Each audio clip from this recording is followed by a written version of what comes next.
Okay, now that we've chosen our truss based off of our thumbnail sketches, you have my seal of approval.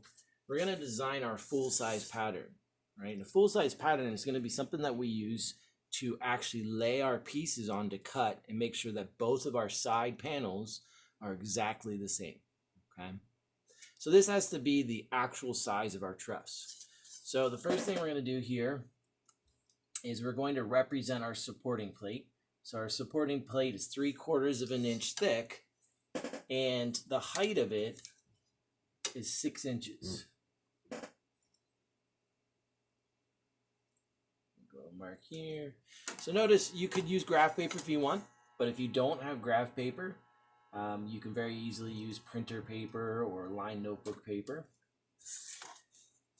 But you definitely want to use a ruler to make sure you're getting nice straight lines and we're getting the exact measurements that they should be, okay?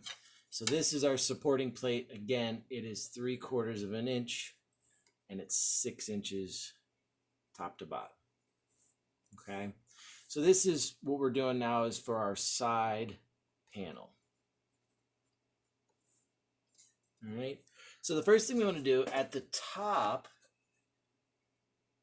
we want to place our horizontal member that goes out here, but we don't want to be any closer than 1/2 of an inch. You can be further, but don't be any closer than 1/2 of an inch because we need this space here for material to hold on to, okay? I'm going to make my top piece 10 inches out, right? So I'm going to make a mark at 10 inches. You might notice I'm at 11 here because I'm actually stick over a little bit over here. But what I'm trying to do is make sure that I'm perfectly horizontal. So I'm 1.25 inches down to this mark here. My 10-inch mark's out here, but I also want to make sure that it's 1.25 inches down. So I'm perfectly horizontal, okay? So right there should be the end of my truss. I'm going to place my ruler back down, and then I'm able to draw a nice piece all the way through, okay? Now notice I went all the way through the supporting plate back here because that's the part that we're going to glue into the wood. We're going to drill a hole and actually glue into the supporting plate back here. So that part's pretty important, all right? Now what I need to do is figure out what my end looks like. For some of you, you might have a rectangular shape. A lot of people do a triangular type shape here, and it's up to you on how far you actually come down here.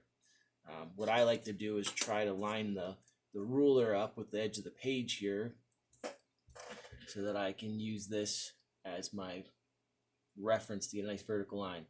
So I like to draw, for me, I choose a 1-inch end, okay? So just like we left space here at the top, we're gonna leave space at the bottom. But the top was 1/2 of an inch. The bottom is minimum of 3/4 of an inch here, okay? Minimum of 3/4 of an inch. The top, we need at least 1/2 of an inch, okay? And again, we'll connect all the way through, okay?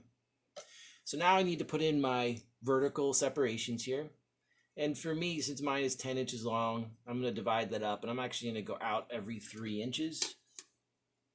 And I'm going to make a mark. So I'm going to vertical separation every 3 inches. And it kind of works out nice because that means that at 9 inches, I have that vertical piece that I need to make sure it's strong. All right. Notice that I'm putting 2 marks 3 inches out like this because I'm going to use 2 marks in order to make sure I'm drawing a vertical line. If I just had 1, it's kind of hard to tell if it's actually straight up or down. Okay, so then I go through both of those dashes.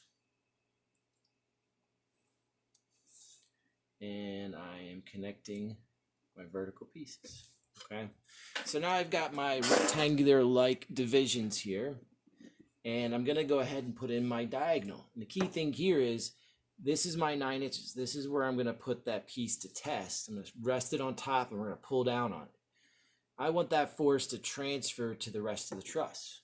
Okay, so what I like to do is be able to follow that force.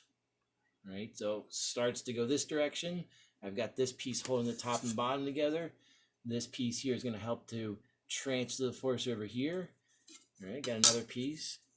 And I can actually literally trace this path back all the way to here, okay? So this would be my basic truss design. You might have X's, you might have doubled up pieces. So for example, on this bottom here, if you're going to double it up, what you're going to want to do is represent that. So I wouldn't want to be any closer than 3/4. So if you're going to double it up, you want to plan that in before you do all this.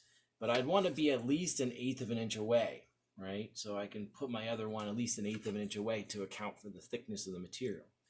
So let's say I was doubling up the bottom, which I recommend. I would have to have a line, another line across here to represent the two, and then I would have put my diagonals up to that other line. Okay.